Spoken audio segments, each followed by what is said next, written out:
Good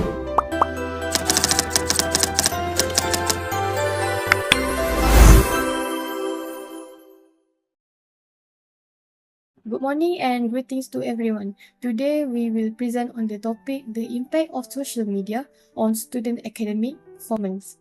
First, let's look at some background information.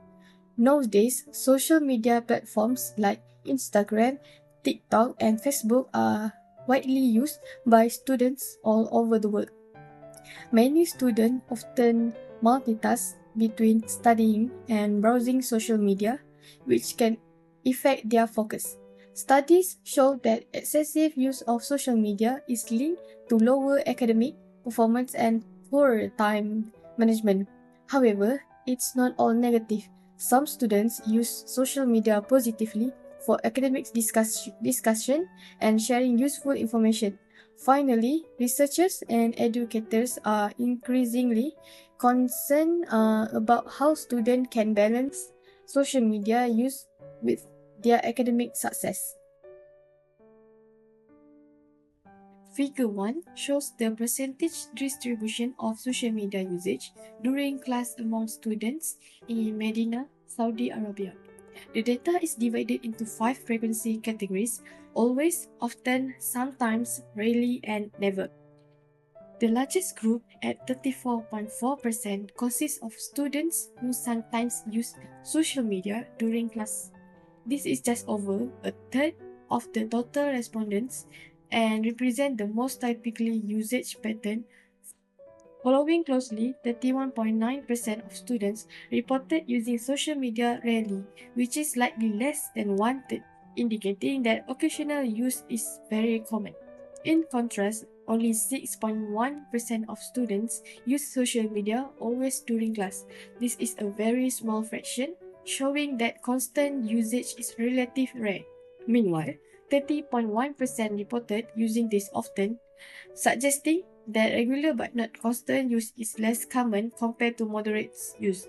Interestingly, 40.5% of students said they never use social media during class. Although not the majority, this group still represents a notable portion of the population who remain fully focused during lesson. Overall, the chart reveals that a majority of students, more than 65%, use social media either sometimes or rarely during class. This reflects a general trend of limited or controlled usage rather than habitual distraction. Figures 2 shows the percentage distribution of time spent on social media among the population in Medina, Saudi Arabia. The data is divided into 6 time categories, ranging from less than 1 hour to more than 6 hours per day. The largest portion, at 26.1%, represents users who spend 3 to 4 hours daily on social media. This is slightly more than a quarter of the total respondents and can be considered the most common usage duration. Close behind, 23.4% of users spend 4 to 5 hours, which is slightly less than a quarter, showing that a great deal of users fall into this medium-high usage range. In contrast, only 3.7% of users spend less than 1 hour a day. This figure is fractionally small and has marginal impact on the overall data. Meanwhile, 9.0% spend 1 to 2 hours, which is slightly less than a 10, indicating that light usage are relatively uncommon. Interestingly, 80.6% of respondents spend more than 6 hours daily on social media, a considerable portion. This shows that there is still a noticeable group of heavy users, although they are fewer compared to moderate users. Overall, the data illustrate that the vast majority of users, more than half, spend over 3 hours per day on social media. This points to a significant trend of moderate to high usage, suggesting that social media plays a dramatic role in the daily life of people in Medina. Hi everyone, today I will be presenting the result of survey on the topic what is the worst disadvantage of using social network. The graph above shows the opinions of respondents on the worst disadvantage of using social network. The total number of responses is represented in percentage form. The data compares various negative impacts of social network usage. Now, let's look at two important features from the chart. From the pie chart, the majority of respondents, 55.96%, believe that social network reduced focus on study and negatively affected academic performance. In contrast, only 3.67% of respondents felt that the biggest issue was the lack of privacy on social network. Other responses include lesser physical activity, causing health problems 22.02%, decreased social skills 9.17%, and some respondents 9.17% felt there were no disadvantage at all. Let's compare some of the results.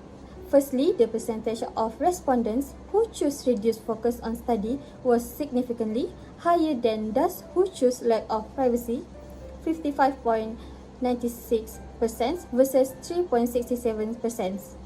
On the other hand, the proportion of respondents citing academic performance issue was more than double that of those who mentioned health problems due to physical inactivity, 55.96% versus 22.02%. The response for no disadvantage was equal to decreased social skills, both at 9.17%, but still far lower than the top concerns. It can be concluded that the most serious concerns among respondents was the negative impact on academic performance, while the least concerning issue was privacy. This shows a strong awareness of how social media affects focus and study habits more than other potential drawbacks. Next, I will be presenting a bar chart that shows the academic performance of students based on different percentage range. The graph above shows the academic performance levels of a group of students based on score range.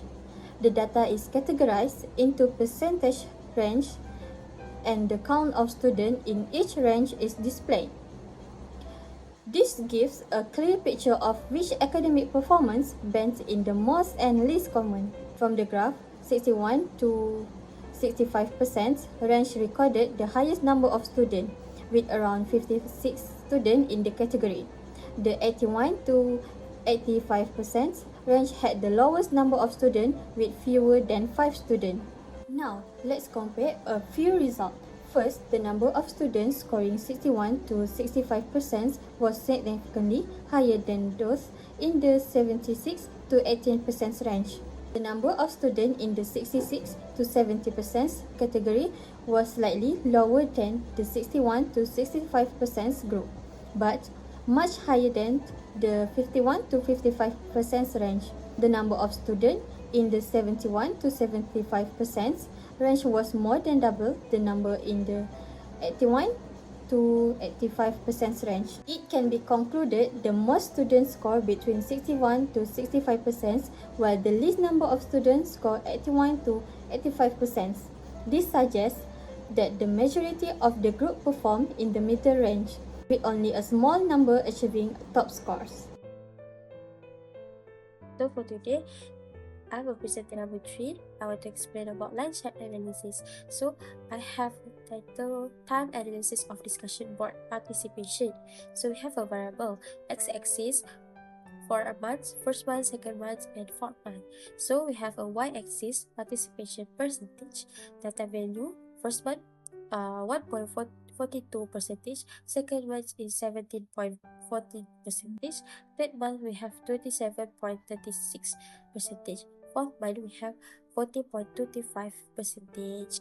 Summary: student participation on discussion board rose significantly through the 4-month periods. So the number 2 is the most substantial increase occurred between the first and second months, which a rise of 15 percentage point, indicating a dramatically early impact. So the consistent rising the trend suggests that sustained exposure coupled with active encourage can lead a high level of academic engagement or over the time. So next, I want to explain about data analysis pie charts. So I'm choosing title hours spending on social media.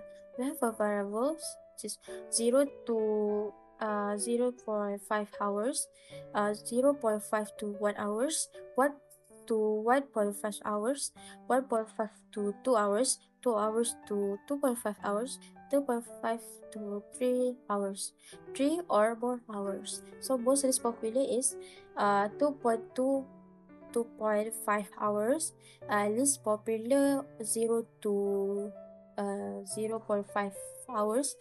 Most people spend between 2 to 2.5 hours on social media, showing it's in a common daily habit.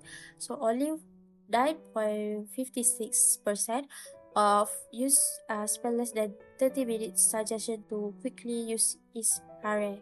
A large portion, more than 60%, spend between 1.5 to 3 hours, showing a strong engagement with social media platform. So, in conclusion, people spend a significant amount of time on social media daily, indicating it is a major part of their routine. In summary, our research and data analysis indicate that social media usage significantly affects student academic performance in both positive and negative ways. Based on the various charts and graph analyzed, we observe clear trends. Firstly, many students spend a substantial amount of time on social media daily, often exceeding productive limits. The pie charts and bar graph show that as time spent on social media increases, academic performance tends to decline. These trends suggest that time management is a key issue. Secondly, the disadvantages of social media are clearly reflected in data. Distraction, addiction, procrastination, and reduced concentration are among the top negative effects identified by students. These factors lead to lower academic achievements and reduced study effectiveness. However, it is important to note that social media also offers educational benefits. Platforms can facilitate group discussions, quick information sharing, and access to academic content. The line graph showing participation on discussions board reflects this potential for positive engagement. When used for academic purpose, social media can support learning. Therefore, the overall impact of social media on academic performance depends largely on how it is used. Students must learn to balance their time, avoid their excessive non-academic usage, and maximize educational potential of these platforms. In conclusion, social media is a double-edged sword. When used wisely, it's become a powerful tool for education. When misused, it can be a major obstacle to academic success. Thank you for your attention.